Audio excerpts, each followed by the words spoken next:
الله الرحمن الرحيم. الحمد لله رب العالمين، والصلاة والسلام على أشرف الأنبياء والمرسلين نبينا محمد وعلى آله وصحبه أجمعين، أما بعد. السلام عليكم ورحمة الله وبركاته. قابل احترام سامعین، آج 40 نویہ کی 22ویں حدیث پیش کی جا رہی ہے۔ گزارش ہے کہ بغور سماعت فرمائیں اور اس پر عمل کرنے کی کوشش کریں۔ عن ابی عبداللہ جابر بن عبداللہ رضی اللہ عنہ ان رجلا سأل النبي صلى الله عليه وسلم فقال أرأيت إذا صليت المكتوبات وصمت رمضان وأحللت الحلال وحرمت الحرام ولم أزد على ذلك شيئا أدخل الجنة؟ قال صلی اللہ علیہ وسلم نعم، رواہ مسلم۔ ترجمہ: جابر بن عبداللہ رضی اللہ عنہ سے روایت ہے کہ ایک شخص نے نبی اکرم صلی اللہ علیہ وسلم سے دریافت کیا کہ آپ مجھے بتلائیے، اگر میں فرض نمازوں کو ادا کروں اور رمضان کے روزے رکھوں اور حلال کو حلال سمجھوں اور حرام کو حرام سمجھوں اور اس پر کچھ اضافہ نہ کروں، کیا جنت میں داخل ہو جاؤں گا؟ کیا میں جنت کا مستحق بن جاؤں گا؟ آپ صلی اللہ علیہ وسلم نے فرمایا ہاں۔ یہ روایت امام مسلم نے اپنے صحیح کے اندر نقل کیا ہے۔ سامعین کرام، یہ اس حدیث سے مستنبط چند فوائد و احکام بھی سماعت فرمائیے۔ حدیث میں ذکر کیے گئے اعمال دخول جنت کا سبب ہیں، ان کے سوا دیگر اسباب بھی موجود ہیں، لیکن سائل نے جس قدر سوال کیا تھا اسی کے مطابق آپ صلی اللہ علیہ وسلم نے اسے جواب دیا۔ اس حدیث کے اندر حج اور نماز کا ذکر نہیں ہے۔ ممکن ہے کہ اس کی وجہ یہ ہو کہ حج اس وقت تک فرض نہیں ہوا تھا۔ نیز سائل کی حالت سے یہ محسوس ہوتا تھا کہ وہ فقیر آدمی ہے اور زکوٰۃ فرض صاحب استطاعت ہی پر ہے، استطاعت نہ رکھنے والے پر فرض نہیں ہے، اس لیے اس حدیث کے اندر زکوٰۃ کا بھی تذکرہ موجود نہیں ہے۔ سامعین کرام، فرض نمازوں کی بڑی اہمیت ہے، جیسا کہ اس حدیث سے پتہ چلتا ہے، کیونکہ نبی اکرم صلی اللہ علیہ وسلم نے اسے دخول جنت کا ایک سبب قرار دیا ہے۔ ہر مسلمان کو اس کا اہتمام اور اس کی پابندی ضرور کرنی چاہیے۔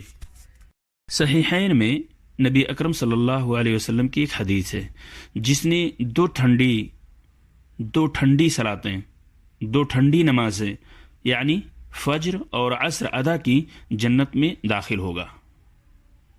نیز ارشاد ہے، جس نے ہر نماز کو اس کے وقت پر ادا کیا، اس کے لیے اللہ کے پاس یہ عہد ہے کہ اسے جنت میں داخل کرے گا۔ یہ روایت ابو داؤد کے اندر موجود ہے۔ معزز سامعین کرام، رمضان کا روزہ بھی دخول جنت کا ایک بہت بڑا سبب ہے۔ حدیث قدسی میں ہے کہ اللہ تبارک تعالیٰ نے فرمایا، بندہ کا ہر عمل خود اس کے لیے ہوتا، کل عمل ابن آدم لہ، ہر عمل بندے کا اس کے لیے ہوتا ہے، ہر نیکی کا 10 گنا ثواب ہوتا ہے، سوائے روزے کے کہ وہ میرے لیے ہے اور میں ہی اس کا بدلہ دوں گا۔ یہ روایت بخاری اور مسلم کے اندر موجود ہے۔ اس حدیث کے اندر مذکور حلال کو حلال سمجھوں، اس کا مطلب یہ ہے کہ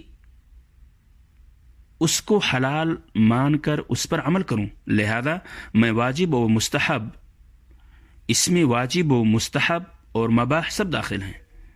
حرام کو حرام سمجھوں گا، سائل نے کہا حرام کو حرام سمجھوں گا، اس کا مطلب یہ ہوا کہ اس کو حرام مان کر اس سے دور رہوں گا، اس سے اجتناب کروں گا۔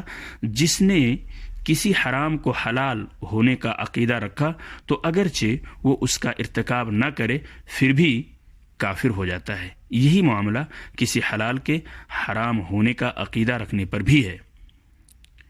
سامعین کرام، جس شخص نے کسی کمی بیشی کے بغیر فرائض کی ادائیگی کی اور محرمات سے اجتناب کیا وہ جنت میں داخل ہوگا۔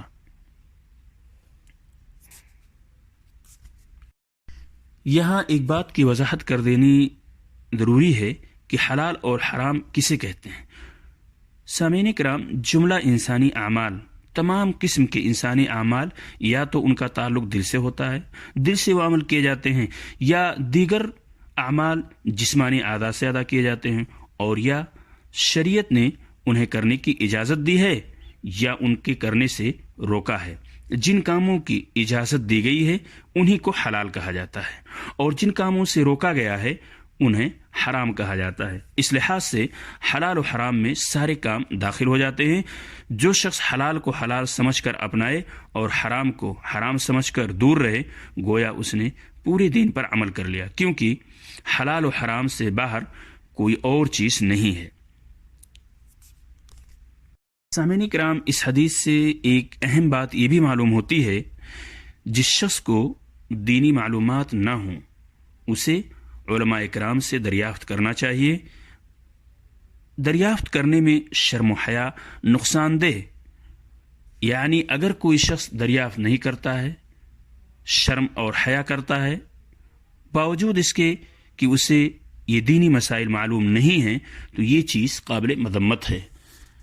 اللہ تبارک تعالیٰ سے دعا ہے کہ اللہ تعالیٰ ہم سب کو